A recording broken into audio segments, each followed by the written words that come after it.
La maison qui ne voulait pas être vendue.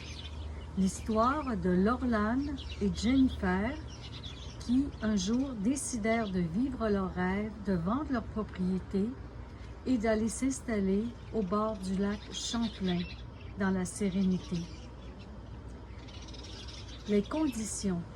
Sur le contrat que nous signons avec l'agent d'immeuble, il est stipulé que l'achat d'une propriété est conditionnel à la vente de notre maison de Longueuil, car notre budget ne nous permettra pas de supporter 2 propriétés, advenant le cas qu'il n'y ait personne intéressé d'investir dans la maison. Il faut vendre notre maison pour en acheter une autre. « Ah, je ne suis pas inquiet », nous rassure l'agent d'immeuble. « Vous pouvez me faire confiance, j'ai de l'expérience. » À la suite de la signature du contrat de l'achat d'une propriété conditionnelle à la vente de la nôtre, je ressens de la joie, mais aussi un pincement. J'ai l'impression de trahir notre sanctuaire et ses habitants à l'arrière. Lorlane, lui, est prêt à déménager, ce qui me surprend, lui qui avait dit que jamais il ne quitterait sa maison. Il est temps de se mettre en mouvement, de préparer notre futur. Nous changeons de chapitre. L'esprit en fête avec notre nouveau projet de recherche de maison nouvelle, Lorlane et moi, on se sent comme 2 jeunes adultes à la recherche de leur premier appartement. On dresse la liste des maisons à vendre sur Internet. Partons en voiture se promener dans les quartiers avoisinants. Ensuite, Abel, le cousin de notre agent d'immeuble, notre courtier, lui, prend les rendez-vous en vitesse pour que nous puissions visiter les propriétés qui nous intéressent. Cependant, à notre grand désarroi, plusieurs propriétés à vendre qui paraissent très charmantes que nous visitons dans les annonces, bien sont décevantes lorsque nous entrons. Alors, chaque semaine, nous parcourons plusieurs kilomètres en Estrie, en Montérégie. En Estrie, on veut visiter des propriétés à l'allure coquette, mais soit elles sont trop petites ou hors de notre budget. À mesure que nous visitons, à mesure que le temps avance, la désillusion de trouver une résidence s'installe. Nous avons déjà tellement une maison idéale. Nous voyons des mansardes vieilles qui seront vendues à un coût exorbitant, que si quelqu'un achète, il devra démolir pour reconstruire une maison neuve. Je réalise combien notre foyer est un havre de paix spacieux, bien moins dispendieux. Je désire de moins en moins déménager. Autant j'étais excitée au début de ce projet pour notre retraite, autant je suis las de ces visites de propriétés dont la qualité ne va pas à la cheville de notre maison splendide.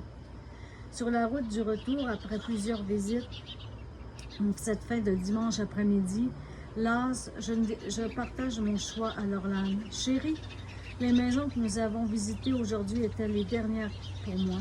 J'en ai mon quota. Il n'y a aucune maison que nous avons trouvée à notre goût qui va à la cheville de la nôtre. Je préfère rester chez nous. Lorlane ne parle pas. Songeur, il conduit, relance. Tu te souviens-tu, Liliane, de la propriété à Saint-Normand que je t'avais montrée sur Internet il y a de cela 2 ans? C'était un ancien hôtel avec un grand escalier lorsqu'on entrait. Tu l'avais trouvée belle sur les photos. Oui, je me rappelle de t'avoir répondu que cette propriété était bien trop immense pour nous 2. Elle avec ses 5 chambres, 5 salles de bain, beaucoup trop d'entretien. Tu penses encore à cette maison? Elle doit être vendue? Non, j'ai vérifié, elle est toujours à vendre. Alors, allons la voir d'abord si tu y penses tout le temps. Nous sommes près du village. Tu en auras le cœur net s'il te plaît ou non et tu pourras te l'enlever de la tête. Lorlane ne se le fait pas répéter 2 fois. Il fait demi-tour, rebrousse chemin en direction de la maison de Saint-Normand qu'il avait vue 2 ans auparavant. Nous avançons tranquillement. On entend le silence près du lac Champlain où les vagues murmurent une douce chanson. On regarde. Oh, devant la maison, il y a une pancarte à vendre, juste en face du lac Champlain. Au premier coup d'œil, je suis impressionnée par le village, mais pas par la résidence, par la façade beige. Cependant, le balcon est accueillant. Nous n'entendons aucun bruit alentour, c'est paisible.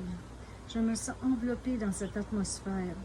Frappant la rive doucement, je m'imagine voir les couchers de soleil. C'est dommage que nous ne puissions visiter à l'intérieur, je dis à Lorlane, maintenant que nous sommes ici. Nous pourrions téléphoner à notre agent d'immeuble tout de suite et lui demander de prendre rendez-vous avec le courtier des vendeurs pendant que nous sommes ici. Peut-être qu'il demeure tout près. Nous sommes dimanche 17 heures. Finlay est très impressionné de notre trouvaille de cette propriété. Il mentionne ne l'a jamais vu voir listé dans sa liste de maisons. Il va communiquer avec l'agent d'immeuble des vendeurs et nous revenir avec davantage de détails pour que nous puissions prendre rendez-vous. Toutefois, avant de raccrocher, Finlay, notre agent, suggère d'aller cogner à la porte de la propriété et de demander aux gens la permission de visiter en dedans avant de retourner chez nous. On ne sait jamais, dit-il, si vous n'aurez pas besoin de revenir pour la voir, pourquoi pas? S'il y a 2 ans qu'elle est à vendre, ils ne verront peut-être pas d'inconvénient. Je sonne, mais personne ne répond. Quant à être sur les lieux, je décide d'appeler directement le numéro de téléphone du courtier des vendeurs qui est sur l'affiche, de ne pas attendre le retour d'appel de notre agent. Les propriétés se vendent si vite et je ne veux pas prendre le risque de perdre cette occasion unique d'acquérir cette propriété si elle nous plaît. L'agent d'immeuble demeure peut-être proche et acceptera peut-être de venir nous rencontrer s'il y a longtemps qu'elle est à vendre. Sur l'affiche, son nom est Gino. Je compose son numéro. C'est une dame qui répond, son adjointe. Elle nous informe qu'il y a un acheteur qui va déposer une offre le lendemain à 15 heures. Elle ajoute, si vous êtes intéressé, vous devriez revenir demain matin la visiter. Nous serons ici à 11 heures, j'informe la dame. La limite achève. Il faudra faire une offre rapide le jour suivant, si c'est la maison de nos rêves. L'atmosphère nous calme, nous enveloppe, nous porte à croire que nous venons de trouver la maison que nous cherchions au bord du lac Champlain pour notre retraite.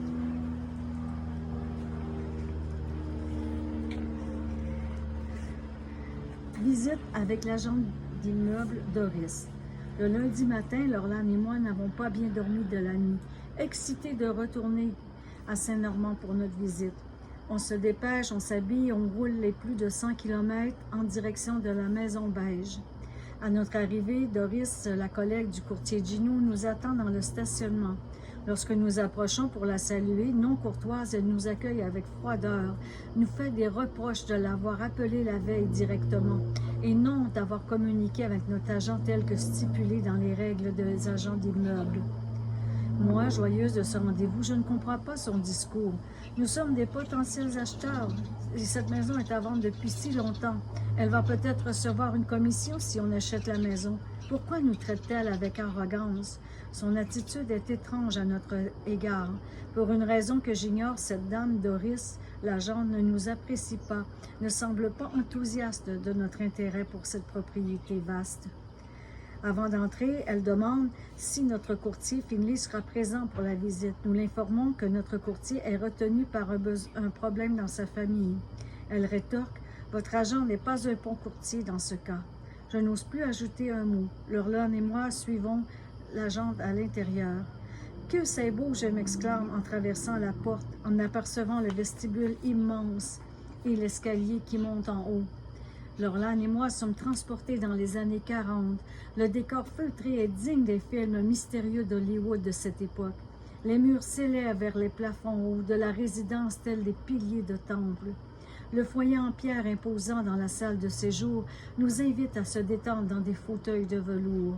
S'ouvrent de superbes portes françaises vers l'extérieur, vers l'ouest, dans lesquelles nous pouvons admirer les rayons de soleil qui se couchent le soir, au murmure des oiseaux entonnant leurs chants. Subjugués par le charme de cette demeure ancienne à la ressemblance d'un manoir, des émotions puissantes submergent Laurelane, l'envoûtent. Il est tombé amoureux, non d'une dame, mais d'une maison. La prochaine fois, nous verrons l'offre d'achat. Merci d'avoir suivi la lecture. Je vous souhaite une excellente journée. À la prochaine. Au revoir. Merci.